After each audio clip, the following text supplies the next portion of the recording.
cette introduction, c'est qu'une introduction, précède un thème majeur qui s'impose à la réflexion. Maintenant qu'on a compris ça, il faut qu'on comprenne qu'est-ce que le manque et qu'est-ce que sa réparation. Je dis quoi? Pour l'instant, on est dans des idées générales. Mais explique-moi, qu'est-ce que j'ai à faire? Je suis d'accord, ok, j'ai compris. C'est que c'est clair qu'on a un travail à faire sur nous. Mais c'est quoi mon travail? C'est quoi mon projet sens? C'est quoi le projet sens de l'humanité? Et pour ça, il est nécessaire de comprendre la nature de l'imperfection et toutes ses ramifications.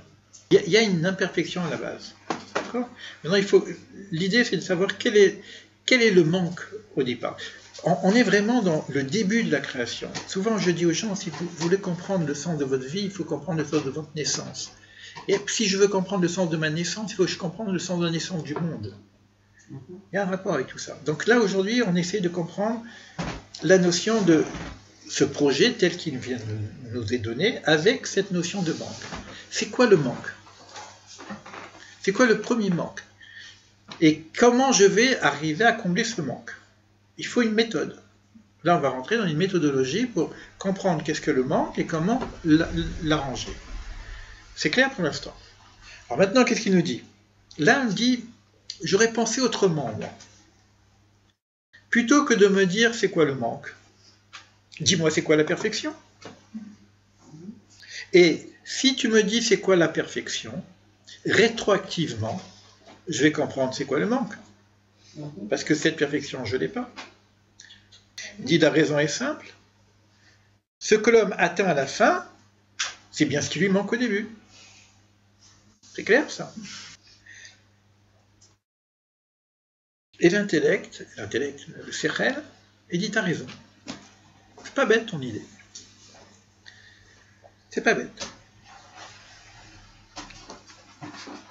Seulement, il y a une difficulté dans cette idée-là, c'est que la perfection, on ne peut pas la connaître.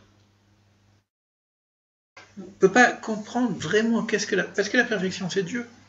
Il y a une partie de la perfection qui nous échappe. On peut la comprendre dans sa globalité, mais pas dans ses principes du détail.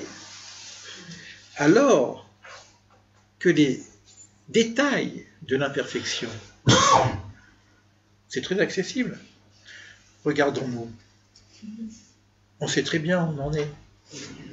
Les côtés tordus de moi-même, je les connais.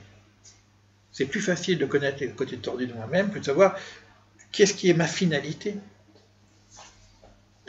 Quand c'est pas clair chez moi, c'est facile à le voir dans le détail. Donc il va y avoir deux choses. Il va y avoir une proposition de connaître la notion de perfection dans sa globalité, mais non pas dans le détail, et de connaître nos imperfections dans le détail. C'est clair?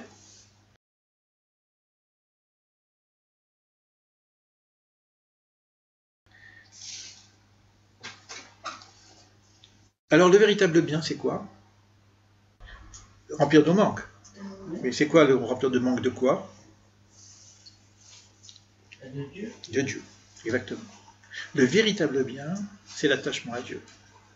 C'est-à-dire que si je prends l'idée que le bien parfait, c'est se rapprocher de Dieu, le mal parfait, c'est l'éloignement de Dieu. Bon, maintenant, je ne sais pas encore ce que c'est tout ça, mais le principe général, il est là. Quand je fais quelque chose, j'ai une idée vague de ce que c'est Dieu. On ne sait pas, mais on a une idée quand même. Que c'est le juste, c'est le parfait, c'est le bien, c'est le propre, c'est le net. Pas de magouille. D'accord? Je veux me rapprocher du divin. Donc quand je fais quelque chose, est-ce que ce que je fais me rapproche du divin ou est-ce que ce que je fais m'éloigne du divin? Là j'ai la clé.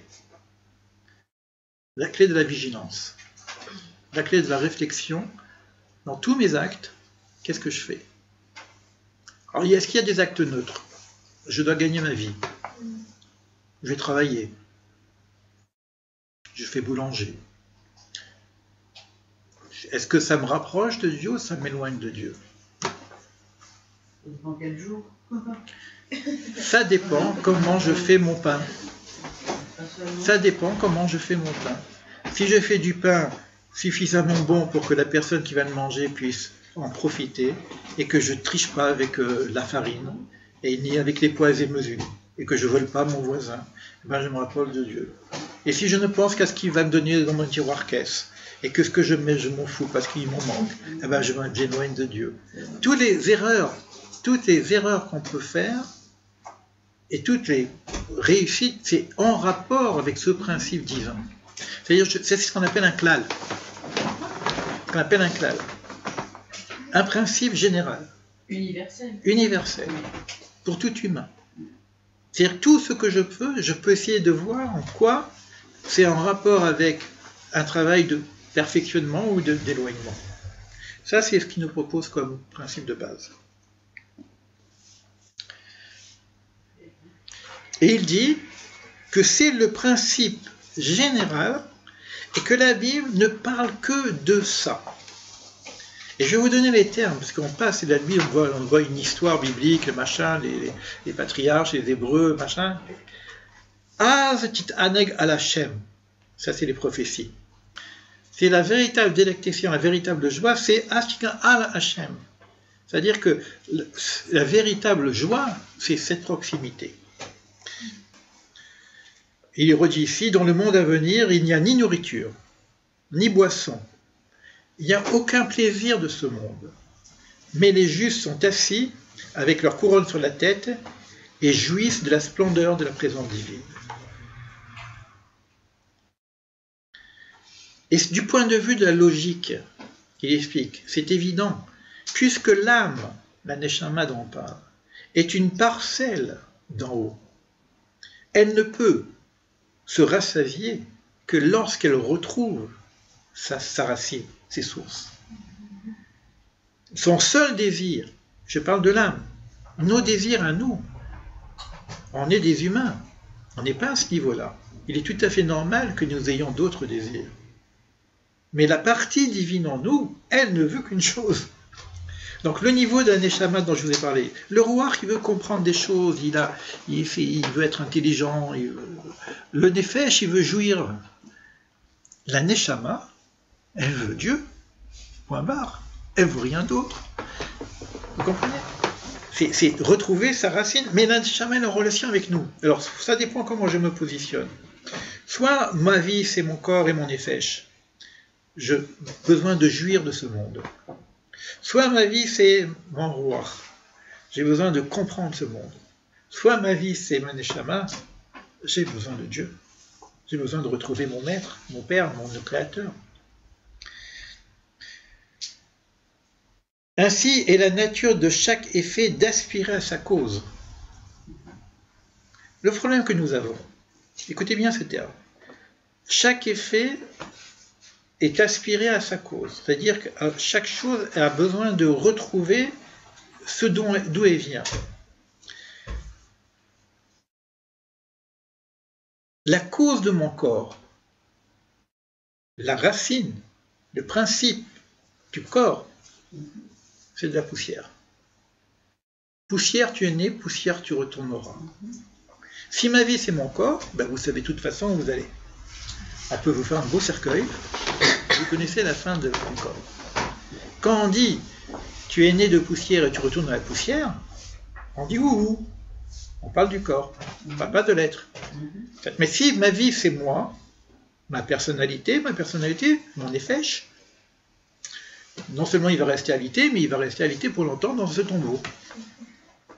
C'est-à-dire si je me colle, que mon conducteur prenne un peu de hauteur, et que j'essaye d'aspirer à ce niveau de hauteur pour que ma vie soit conduite par une neshama, une partie de moi-même aussi, ben, cette neshama, l'aspiration, c'est Dieu.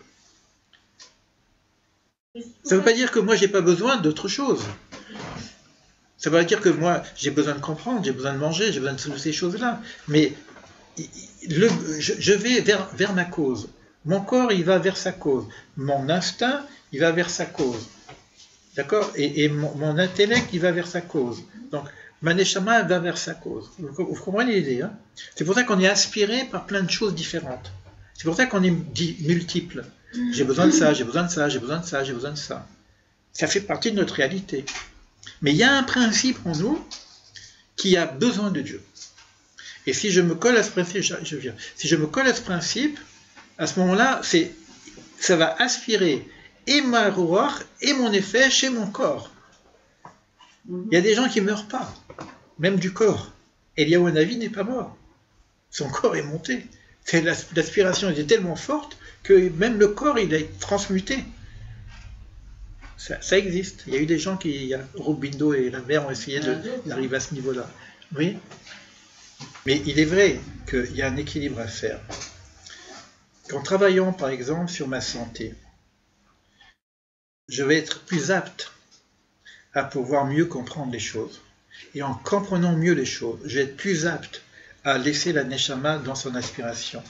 Finalement, il va falloir faire descendre, c'est-à-dire si on prend un corps comme ça, il va falloir descendre l'influx divin, c'est-à-dire que la neshama, lorsqu'elle se branche là-haut, l'influx, c'est pas que la neshama seule va jouir ces trucs-là, parce que l'influx divin va redescendre jusqu'à la compréhension, ce qu'on appellera la connaissance. La Chokhmah, la Da'at va donner la connaissance. Donc on va avoir un niveau qu'on appelle Ruach HaKodesh, l'Esprit Saint. Et ça va redescendre jusqu'à mon effet, c'est-à-dire que mes instincts, mon agir va être dans la juste ligne. Je serai aligné. Et ça peut aller jusqu'au corps. Et le corps, il serait également lui-même. Alors, on verra pourquoi il y a la notion de résurrection des morts par rapport à ce corps que nous avons.